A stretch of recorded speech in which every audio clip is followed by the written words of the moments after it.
छत्तीसगढ़ के मुख्यमंत्री विष्णुदेव साय ने सुकमा में 308 करोड़ रुपए की विकास परियोजनाओं की सौगात देकर बस्तर में विकास की नई रफ्तार का संदेश दिया। इस दौरान अटल आरोग्य लैब योजना की शुरुआत की गई, जिसके तहत प्रदेश के 1046 अस्पतालों में मुफ्त जांच सुविधा मिलेगी। मुख्यमंत्री विष्णुदेव साय ने बताया कि 2392 पूर्व नक्सली पुनर्वास के जरिए मुख्य धारा में लौट चुके हैं। एक रिपोर्ट आपको हम दिखाते हैं, देखिए जरा। सुकमा में विकास के नए अध्याय की हो गई शुरुआत। सीएम साय ने दी 308 करोड़ के विकास कार्यों की सौगात। स्वास्थ्य सेवा में क्रांति, अटल आरोग्य लैब का शुभारंभ। लाल आतंक से मुक्त होकर बदल रहा बस्तर का भविष्य। छत्तीसगढ़ की साय सरकार नक्सल प्रभावित रहे सुकमा जिले में विकास, सुशासन और बदलाव की नई कहानी लिख रही है। इसी कड़ी में मुख्यमंत्री विष्णुदेव साय ने 308 करोड़ रुपए की विकास परियोजनाओं का लोकार्पण और शिलान्यास कर क्षेत्र को बड़ी सौगात दी है। मुख्यमंत्री विष्णुदेव साय ने दावा किया कि जिन इलाकों में कभी बंदूक की गूंज सुनाई देती थी, वहां विकास की गंगा बह रही है और बुनियादी सुविधाओं के तेजी से विस्तार हो रहा है। नक्सलवाद का अंत होने के बाद अब बस्तर में विकास की रफ्तार कई गुना बढ़ गई है और सरकार हर अंतिम व्यक्ति तक योजनाओं का लाभ पहुंचाने के लिए प्रतिबद्ध है।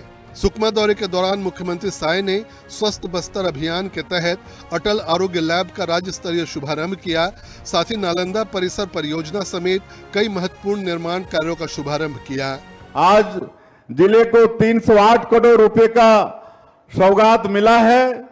308 करोड़ रुपए के विकास कामों का लोकार्पण और भूमि पूजन किए हैं, जिसमें कई पुल पुलिया, कई रोड का काम इसमें शामिल है, नालंदा परिसर का काम शामिल है।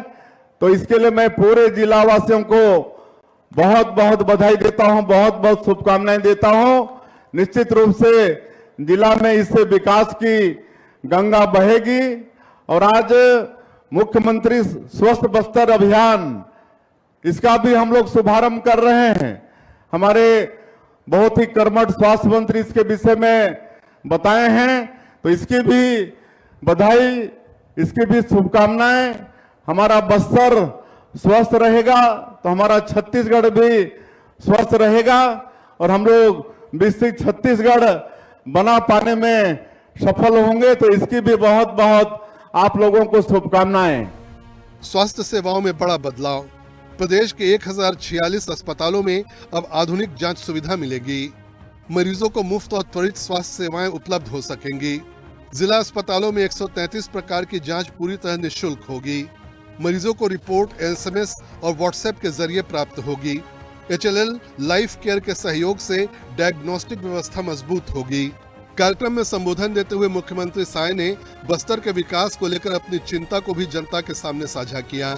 सीएम साय ने बताया कि वो खुद जनजाति समाज से आते हैं, इसलिए वो अक्सर ये सोचते थे कि आखिर जनजाति समाज का दोष क्या है, आखिर क्यों 40 साल तक बस्तर विकास से अछूता रहा। सीएम साय ने बताया कि प्रधानमंत्री नरेंद्र मोदी और गृह मंत्री अमित शाह की दृढ़ इच्छा शक्ति से लाल आतंक का अंत संभव हो पाया है।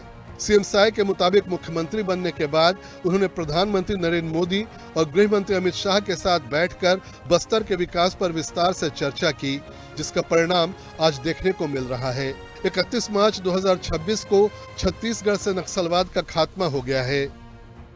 आप लोगों को बताना चाहूंगा कि दिसंबर 2023 में हम लोग सरकार में आए और मैं मुख्यमंत्री बनने के बाद यहाँ की चिंता माननीय हमारे देश के यशस्वी प्रधानमंत्री आदरणीय नरेंद्र मोदी जी उनके पास करता था।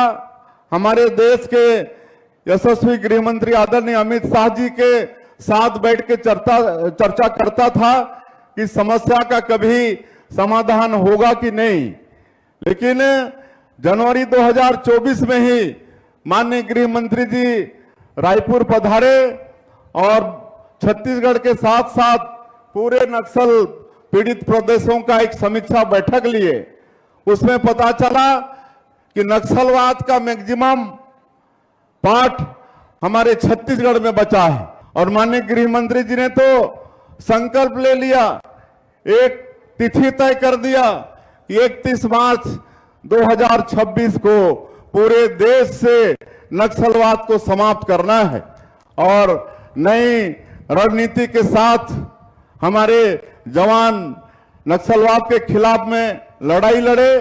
मुख्यमंत्री विष्णुदेव साय ने पूर्व की कांग्रेस सरकार को जमकर निशाने पर लिया। सीएम साय ने आरोप लगाया कि पिछली कांग्रेस सरकार नक्सलवाद के खात्मे के लिए गंभीर नहीं थी, बल्कि नक्सलवाद को बढ़ावा देती थी। सीएम साय ने दावा किया कि अगर कांग्रेस सरकार गंभीरता दिखाती तो छत्तीसगढ़ 5 साल पहले ही लाल आतंक से मुक्त हो गया होता। मुख्यमंत्री विष्णुदेव साय ने कहा कि सुकमा अब केवल सुरक्षा सुधार का नहीं, बल्कि पुनर्वास और पुनर्निर्माण का राष्ट्रीय मॉडल बन रहा है। अब तक 2392 नक्सली हथियार छोड़कर मुख्य धारा से जुड़ चुके हैं, जिन्हें पुनर्वास योजनाओं के माध्यम से नई जिंदगी दी जा रही है। सुकमा का तुंगल क्षेत्र इस बदलाव की मिसाल बनकर उभरा है, जहां पुनर्वास के नई शुरुआत का प्रतीक बन चुका है। ब्यूरो रिपोर्ट, हिंदी खबर।